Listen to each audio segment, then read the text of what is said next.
या देशाचे नेते, कांग्रेसचे नेते, देशाचं भविष्य। तालियां खड़े होकर एक बार तालियों से स्वागत करें राहुल गांधी, राहुल गांधी, राहुल गांधी। माननीय राहुल गांधी व्यासपीठावर आलेले आहेत। सर्वप्रथम त्यांचं मी शब्दसमूहाने स्वागत करतो। कैलासवासी खासदार वसंतरावजी चव्हाण यांच्या प्रतिमेला पुष्प अर्पण करतील। मी सर्वांना विनंती करतो की वसंतरावजी चव्हाण साहेबांच्या प्रतिमेला माननीय श्री राहुलजी गांधी यांनी पुष्प अर्पण करावं आणि यानंतर पुष्प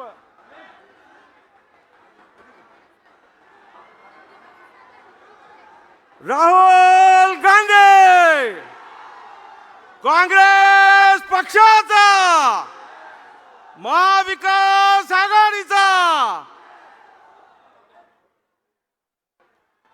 माननीय श्री राहुलजी गांधी यांचा सत्कार करण्यासाठी मी नांदेड लोकसभेच्या पोटनिवडणुकीचे उमेदवार आदरणीय रवींद्र वसंतराव चव्हाण, जिल्हाध्यक्ष हनुमंतराव पाटील बेटमोगरेकर, BR कदम काका, अब्दुल सत्तारजी, दरकजी या सगळ्यांना विनंती करतो की त्याने राहुलजींचा सत्कार करायचा। राहुलजी माननीय वसंतरावजी चव्हाण साहेबांच्या प्रतिमेला पुष्प अर्पण करून येत आहेत।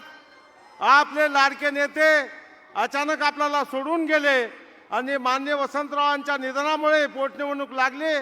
मी रवींद्र चव्हाण, हनुमंतराव पाटील, अब्दुल सत्तार, BR कदम, दरकजी यांना विनंती करतो की त्यांनी माननीय राहुलजी गांधी यांचा सत्कार करावा। सत्कारामध्ये पवित्र गुरुद्वाऱ्याची प्रतिमा त्यांना देण्यात यावी।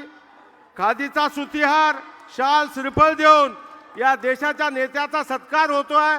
मी सर्व विचारपीठाला, व्यासपीठाला विनंती करतोय, राहुल गांधी काँग्रेस पक्षाचा। सर्व उमेदवारांना विनंती करतो, विधानसभेचे उमेदवार उभे राहतील, लोकसभेचे उमेदवार उभे राहतील। व्यासपीठावर सचिन पायलट साहेब, रमेश चन्नीतला साहेब पुष्पहाराने स्वागत झालं। यानंतर विचार मंचावर मी श्री यशपालजी भिंगे यांना विनंती करतो, विजय चव्हाण, यशपाल भिंगे, आनंद चव्हाण, श्याम दरक यांना विनंती करतो की त्यांनी काठी आणि घोंगडे देऊन माननीय राहुलजी गांधी यांचा सत्कार करावा। ताबडतोब कृपा करून, वेळ कमी आहे, लवकर या। माननीय राहुलजी गांधी यांचा सत्कार श्री यशपाल भिंगे, आनंद चव्हाण, विजय चव्हाण, श्याम दरक या सगळ्यांना विनंती करतो। रवींद्र चव्हाण, हनुमंतराव पाटील, मेनलताई खतगावकर, अब्दुल सत्तार भाई, आमचे सर्व उमेदवार या सर्वांना विनंती करतो, या देशाच्या नेत्याचा आगळा वेगळा सत्कार काठीनं घोंगडे घेऊ द्या किरण, मला बी जत्राला येऊ द्या किरण। राहुल गांधी। माननीय राहुलजी गांधी यांचा सत्कार संपन्न झालेला आहे। माननीय शिवसेनेचे नेते, राष्ट्रवादीचे नेते माननीय सूर्यकांताताई पाटील, माधवरावजी किनाळकर सर्वांची उपस्थिती तर लाभलेल्या मी यानंतर लोकसभेचे उमेदवार रवींद्र वसंतराव चव्हाण यांना विनंती करतो की त्यांनी प्रेम आहे रवींद्र वसंतराव चव्हाण यांनी प्रास्ताविकपर आपलं भाषण। रवींद्र वसंतराव चव्हाण।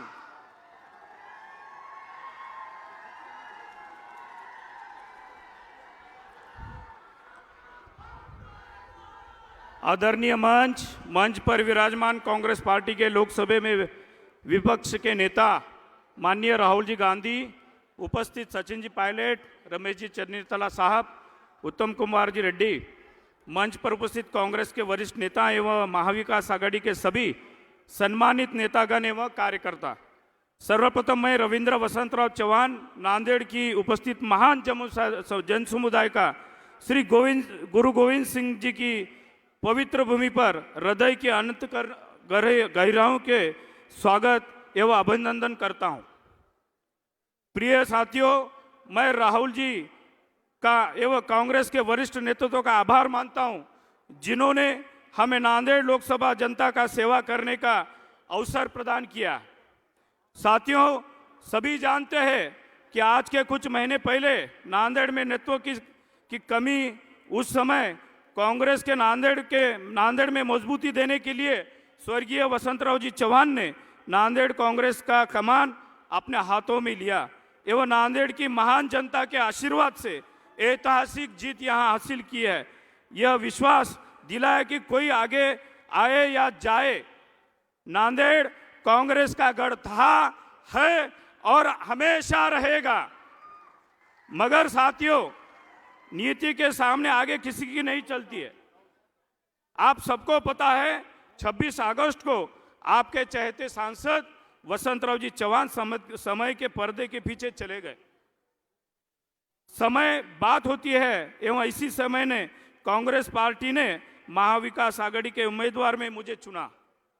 साथियों, आप सभी को मालूम है कि कांग्रेस पार्टी का नांदेड़ की जनता से विशेष लगाव है और कांग्रेस पार्टी जब भी सत्ता में रही है नांदेड़ के विकास के लिए प्रतिबद्ध रही है। आदरणीय राहुल जी, हम आपको अवगत करना चाहते हैं कि हमारे लोकसभा क्षेत्र में अभी भी फंडामेंटल सुविधा का अभाव है। हमारे क्षेत्र में किसान अभी भी आत्महत्या कर रहे हैं, महिलाएं सुरक्षित नहीं है, युवाओं को हाथ को रोजगार नहीं है एवं रेलवे एयरलाइंस की कनेक्टिविटी अभी भी जरूरी है।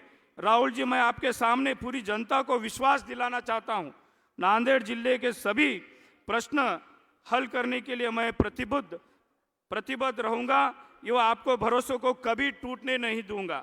जाते मैं इतना ही कहना चाहता हूं कि महाराष्ट्र में हमेशा महाविकास आघाड़ी की सरकार लानी है, तो मैं सभी से आह्वान करना चाहता हूं कि 20 नवंबर को जो हमारे लोकसभा क्षेत्र और उसमें आने वाले सभी हमारे जिले के सभी महाविकास आघाड़ी के उम्मीदवार, इन्हीं सभी को आप भारी वोटों से जीत के दे, इतना मैं आप सभी को आह्वान करता हूं। धन्यवाद। जय हिंद, जय संविधान।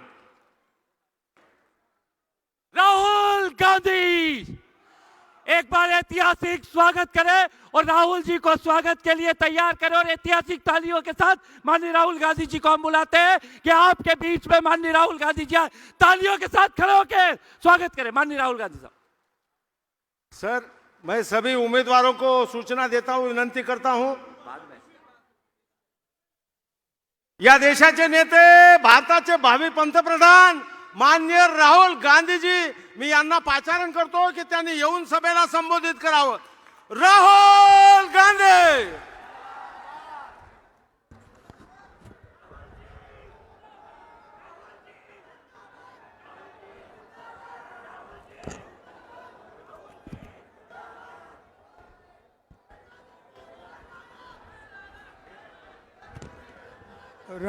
रमेश चन्नीथाला जी, सचिन पायलट जी, उत्तम रेड्डी जी, पी श्रीनिवास रेड्डी जी, बी.आर. कदम जी, स्टेज पे सीनियर नेता, हमारे प्यारे कार्यकर्ता, गठबंधन के प्यारे कार्यकर्ता, भाइयों और बहनों, प्रेस के हमारे मित्रों, आप सबका यहाँ बहुत बहुत स्वागत, नमस्कार। कैसे हैं आप लोग?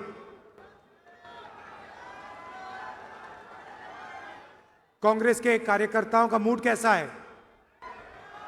सुनाई नहीं दे रहा भाई? ठीक है बब्बर शेर?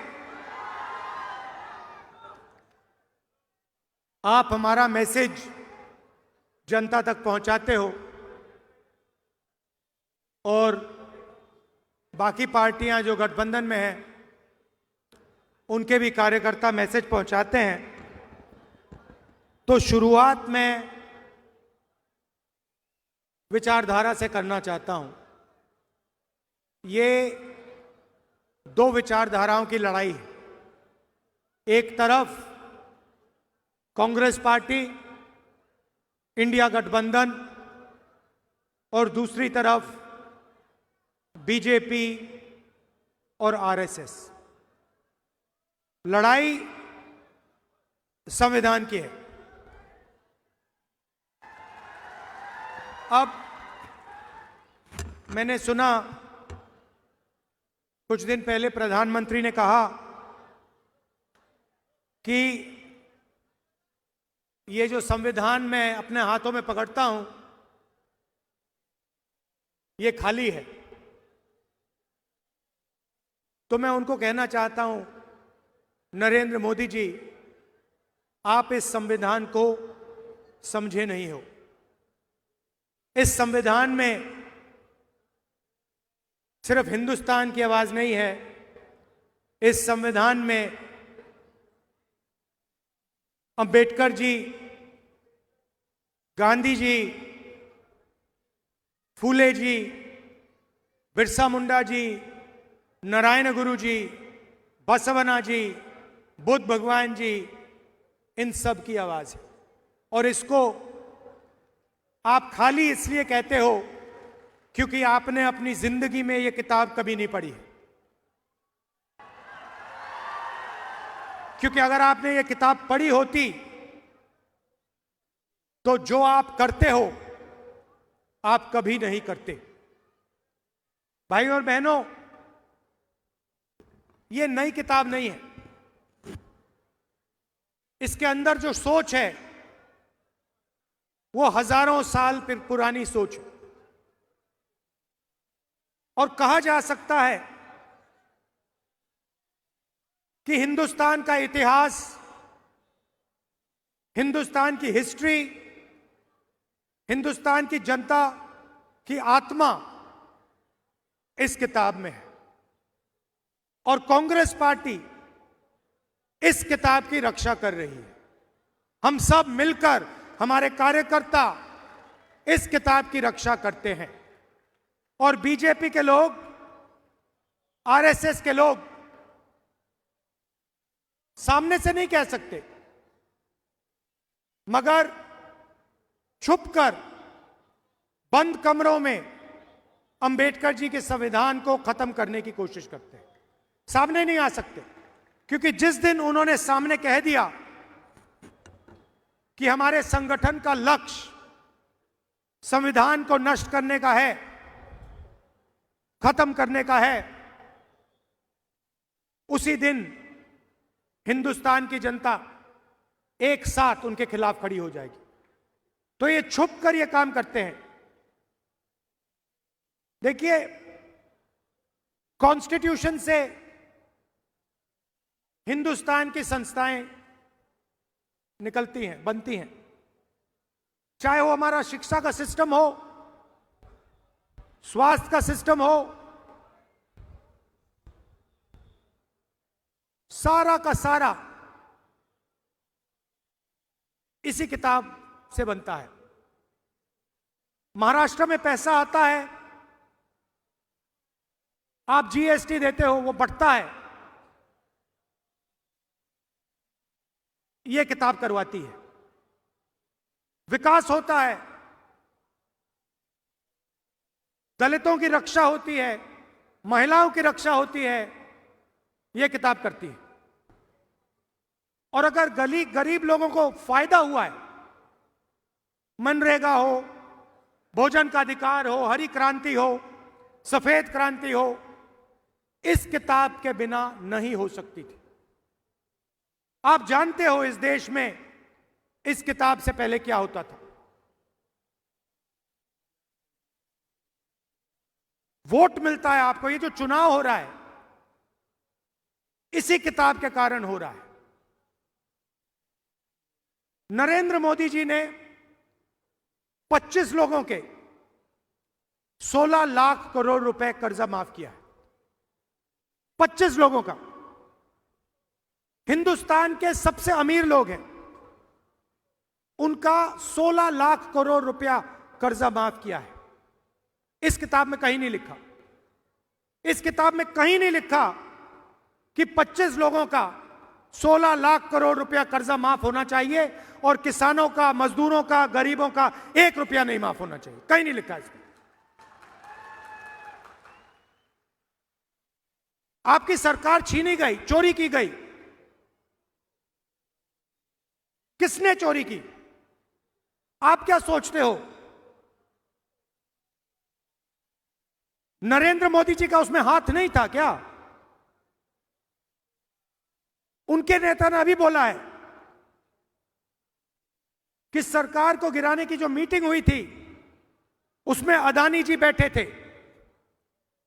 अदानी जी क्यों बैठे थे राजनीतिक मीटिंग में? क्योंकि वे धारावी चाहते हैं। 1,00,000 करोड़ रुपए का फायदा इस सरकार ने अदानी जी को दिलवाया है। किसकी जमीन? आपकी जमीन। किसकी जमीन? गरीबों की जमीन, मजदूरों की जमीन आपसे छीन कर ले जा रहे हैं। कहीं नहीं लिखा संविधान में, कहीं नहीं लिखा है कि आपकी जमीन छीनी जानी चाहिए। हम जमीन अधिग्रहण बिल लाए आपकी जमीन की रक्षा करने के लिए। तो नरेंद्र मोदी जी, बीजेपी के लोग बड़े बड़े भाषण देते हैं और फिर 24 घंटा इसको खत्म करने की कोशिश करते हैं। ये विचारधारा की लड़ाई है। एक तरफ संविधान, मोहब्बत,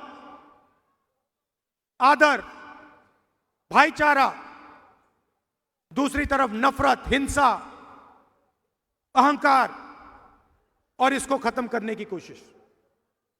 यह लड़ाई चल रही है और इस लड़ाई में आप सब शामिल हो। 4000 किलोमीटर हम चले। क्या जरूरत पड़ी? क्यों जरूरत पड़ी? यात्रा का नाम भारत जोड़ो यात्रा। एक ही नारा दिया हमने, नफरत के बाजार में मोहब्बत की दुकान खोलनी है। ये जहां भी जाते हैं नफरत फैलाते हैं। एक प्रदेश को दूसरे प्रदेश से लड़ा देंगे। मणिपुर जाइए, जाके देखिए वहां क्या हुआ है। आज तक हिंदुस्तान का प्रधानमंत्री मणिपुर नहीं जा सकते और ना गए। इतिहास में नहीं हुआ ऐसे कि हमारे प्रधानमंत्री एक प्रदेश में जो जल रहा है 1.5 साल के लिए वहां गए नहीं। एक धर्म को दूसरे धर्म से लड़ाएंगे, एक जात को दूसरी जात से लड़ाएंगे, बांटने का काम करेंगे और धन 20-25 लोगों के हवाले करेंगे। देश में बेरोजगारी है, महंगाई बढ़ती जा रही है। अदानी को, अंबानी को कोई नुकसान नहीं हो रहा। उनका धन बढ़ता जा रहा है। एयरपोर्ट मिल गए, पोर्ट्स मिल गए, सड़कें मिल गई, अब धारा भी दिया जा रहा है। नुकसान आपका है, नुकसान सोयाबीन के किसान का है, नुकसान मजदूर का है, नुकसान बेरोजगार युवा का है। और आप लोग देखते रहते हो, आपके आंखों के सामने हो रहा है और आप देखते रहते हो। धारा भी आपके आंखों के सामने छीनी जा रही है। 1,00,000 करोड़ रुपए, 70,000 करोड़ रुपए में हमने हिंदुस्तान के हर एक किसान का कर्जा माफ कर दिया था। 70,000 करोड़ रुपए में हिंदुस्तान के हर किसान का कर्जा माफ कर दिया। उतना पैसा अदानी को सिर्फ मुंबई में दिया जा रहा है।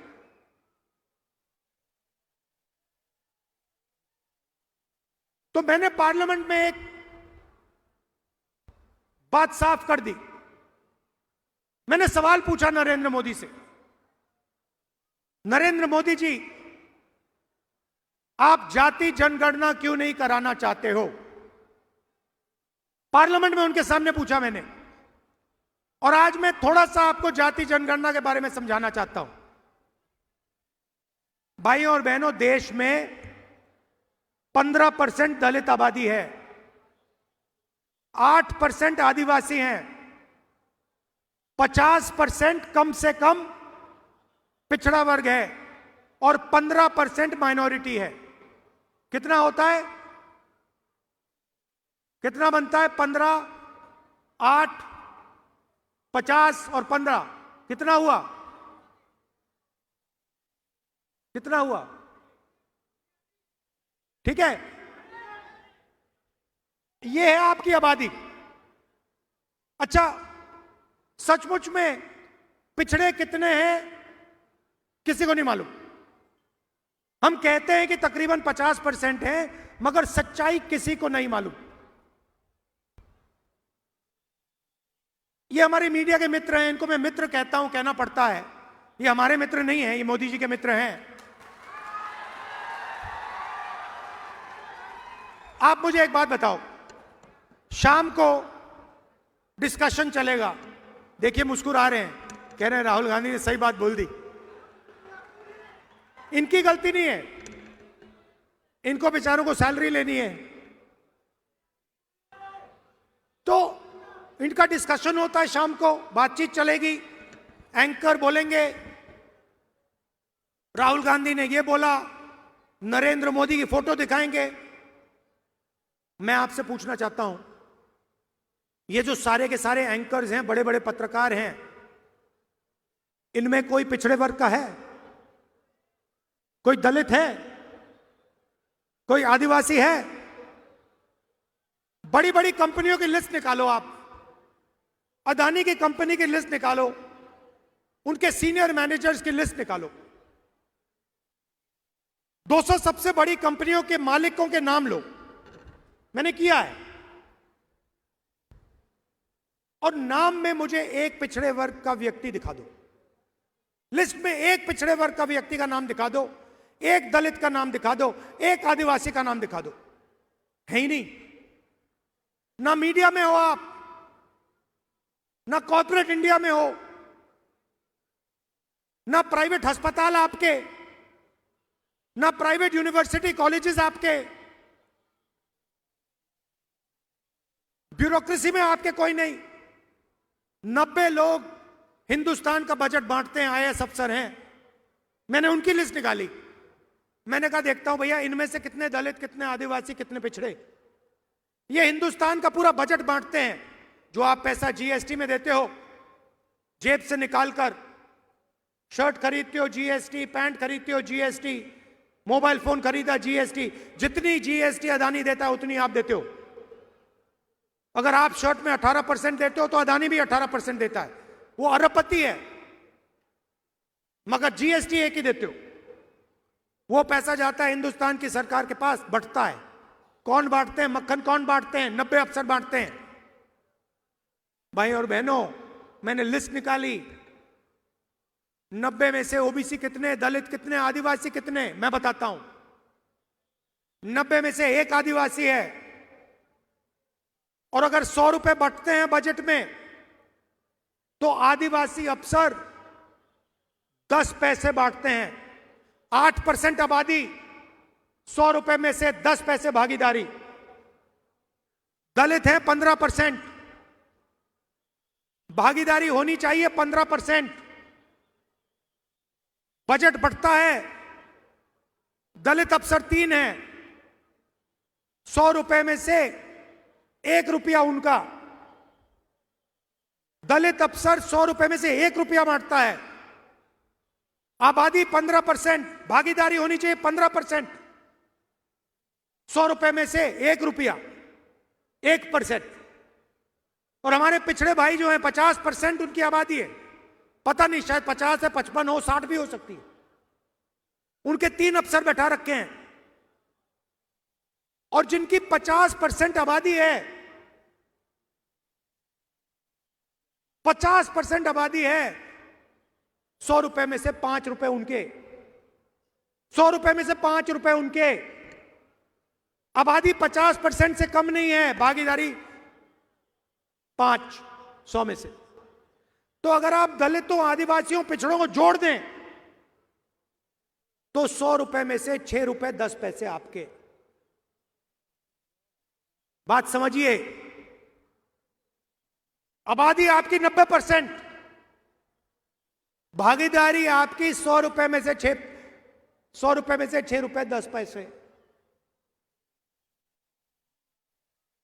और सारा का सारा पैसा, सारा का सारा फायदा उन्हीं 15-20 लोगों को जाता है, आपके जेब से निकलता है, आपको शायद पता भी नहीं लगता। किसान खेती करता है, खून पसीना दे देता है, फिर जाकर बच्चे के लिए टी शर्ट खरीदता है, शायद उसे यह भी नहीं मालूम कि जितना टैक्स वो दे रहा है उतना ही टैक्स अदानी उसी टी शर्ट के लिए अपने बच्चे को अगर खरीदता, अपने बच्चे के लिए खरीदता, तो उतना ही टैक्स वो दे रहा है। वो अरबपति है, उसके लाखों करोड़ रुपए माफ हो रहे हैं, उसको धारा भी दी जा रही है, मगर टी शर्ट खरीदेगा अपने बच्चे के लिए तो जितना टैक्स हिंदुस्तान का सबसे गरीब किसान देगा उतनी टैक्स वो देगा। क्या मतलब है इसका? कहीं नहीं लिखा इसमें। इसमें लिखा है सब समान है। इसमें लिखा है कि अगर अरबपतियों का कर्जा माफ होगा तो किसानों का भी कर्जा माफ होना चाहिए।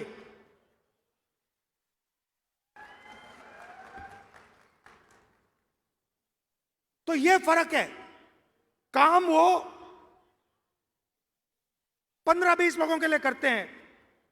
अच्छा, महाराष्ट्र की सरकार चला रहे हैं, सुना है, मैंने सुना है महाराष्ट्र की सरकार चल रही है।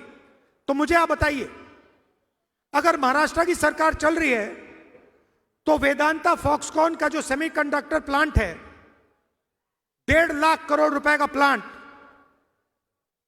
लाखों रोजगार देने वाला प्लांट, महाराष्ट्र से गुजरात कैसे चला गया?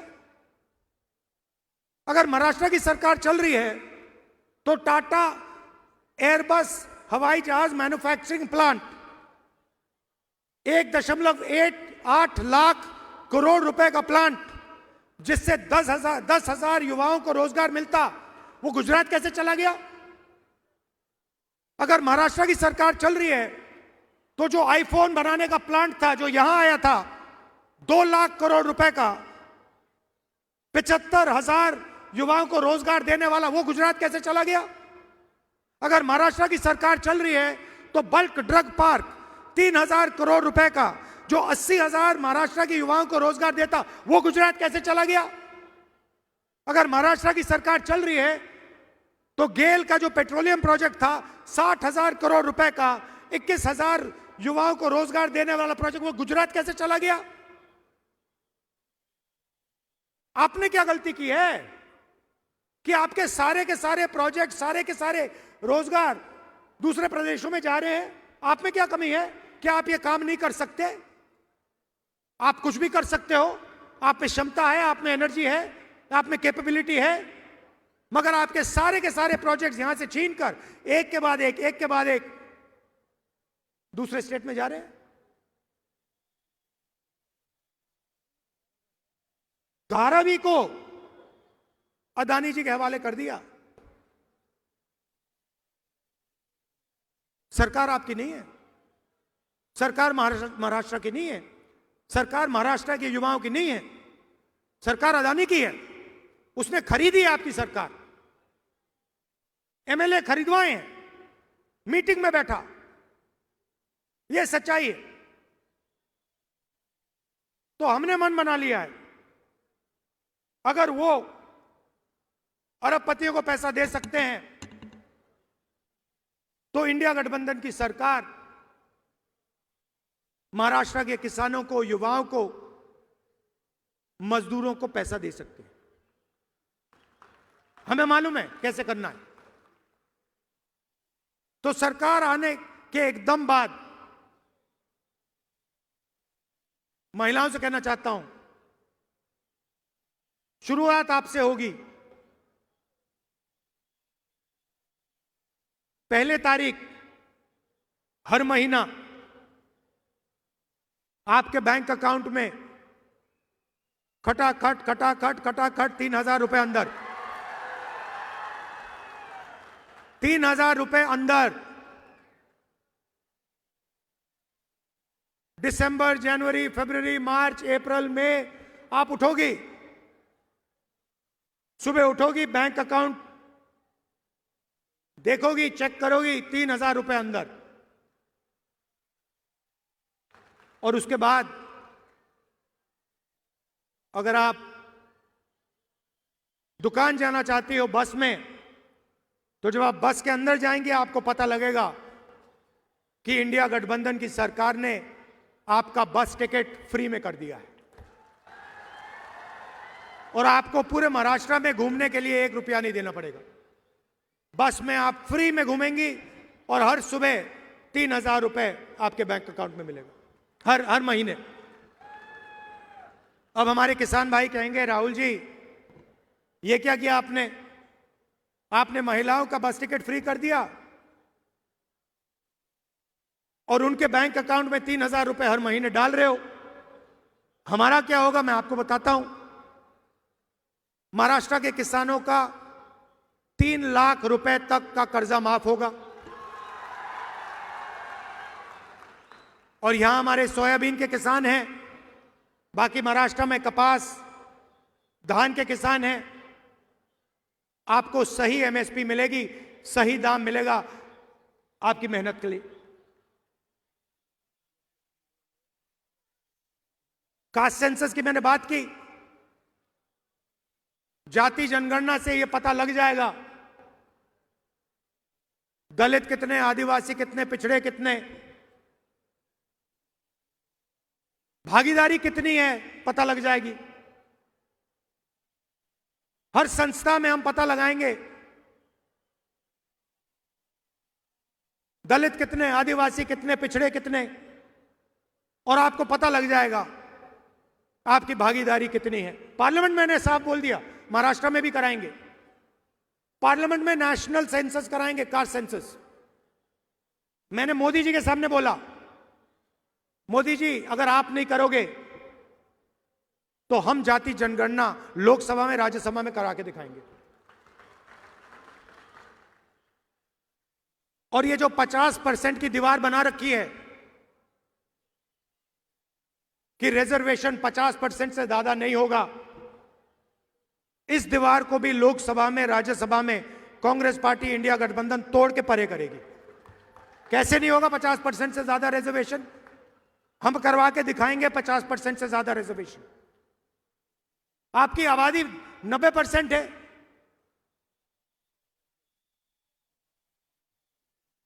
भागीदारी भी होनी चाहिए।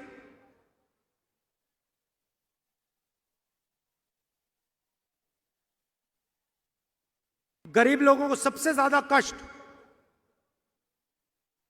स्वास्थ्य के कारण होता है। चोट लग जाती है, दिल का दौरा हो जाता है, किसी को कैंसर हो जाता है, किडनी की बीमारी हो जाती है, लिवर की बीमारी हो जाती है। आप प्राइवेट अस्पताल में जाते हो, वही 20-25 अरबपतियों के प्राइवेट अस्पताल में आपसे लाखों रुपए लिया जाता है। टेस्ट होते हैं, एमआरआई होता है, अस्पताल के बाहर आते हो, बिल देखते हो, लाखों रुपए निकल जाते हैं जेब से। इसीलिए हमारी सरकार, कांग्रेस पार्टी इंडिया गठबंधन की सरकार,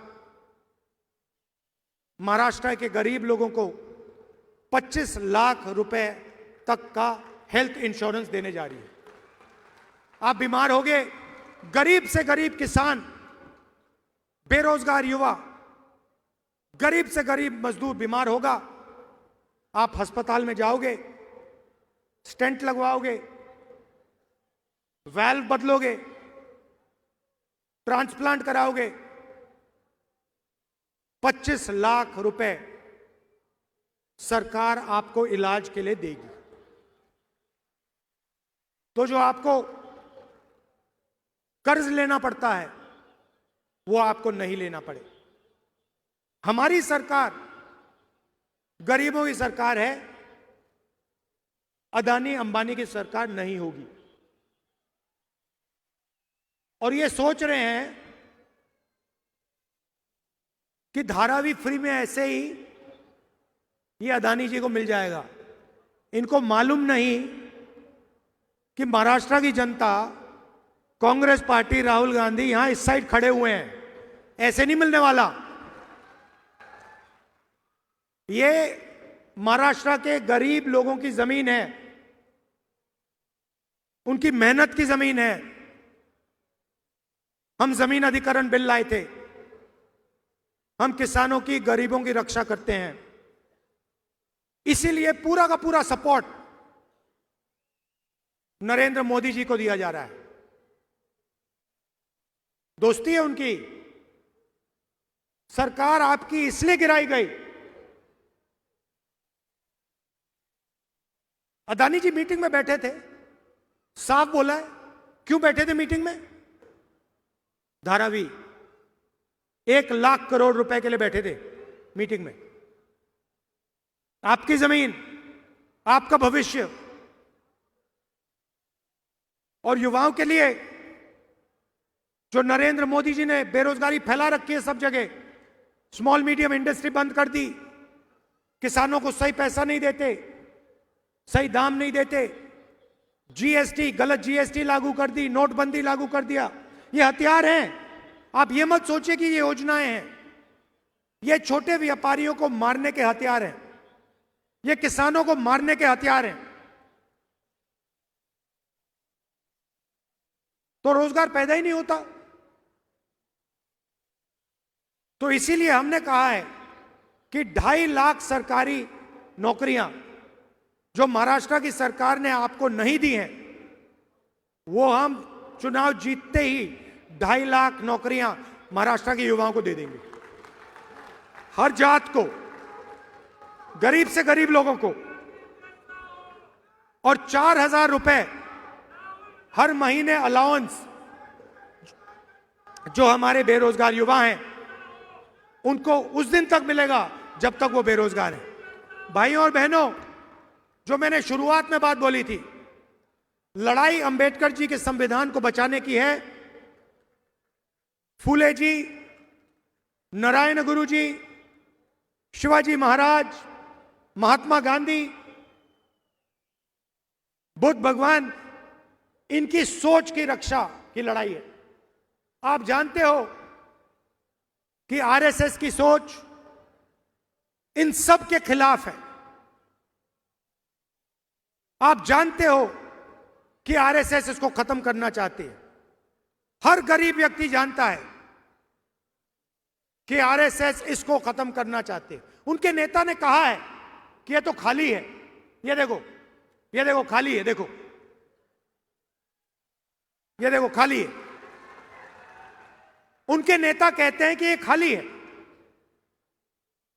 ये खाली नहीं है, इसमें हिंदुस्तान की हिस्ट्री है, हिंदुस्तान के महापुरुषों की सोच है।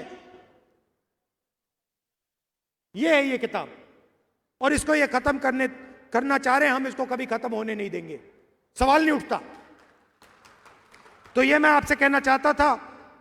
आप दूर दूर से आए, कष्ट उठाया आपने, इसके लिए मैं आपको दिल से धन्यवाद करता हूं। नमस्कार, जय महाराष्ट्र, जय हिंद। धन्यवाद राहुलजी। यानंतर विलास धबाले यांचा काँग्रेस प्रवेश आहे। रमेश चन्नीथला साहेब यांच्या पुढे। त्याआधी सर्व कॅन्डिडेट आदरणीय राहुलजीच्या अवती बाजूला, डाव्या आणि उजव्या बाजूला लोकसभा आणि विधानसभेचे कॅन्डिडेट उभे राहून त्यांना हात दाखवून आशीर्वाद देत आहेत। विलास धबालेजी, आपण पुढे या। आपला काँग्रेसमध्ये चन्नीथला साहेबांच्या हस्ते प्रवेश आहे। मोहनराव हंबर्डे यांना विनंती करतो की त्यांनी त्यांचा प्रवेश करून घ्यावा। नांदेड उत्तरचे अब्दुल सत्तार, दक्षिणचे मोहन हंबर्डे, तिरुपती पाटील कोंडेकर भोकर, नायगाव मिनंताई खतगावकर, मुखेड अमृतराव पाटील बेटमोगरेकर, देगलूर निवृत्ती कांबळे, लोहा एकनाथ पवार, हातगाव माधवराव पाटील जवळगावकर आणि किनवट प्रदीप नाईक या सर्व। धन्यवाद साहेब, धन्यवाद धन्यवाद धन्यवाद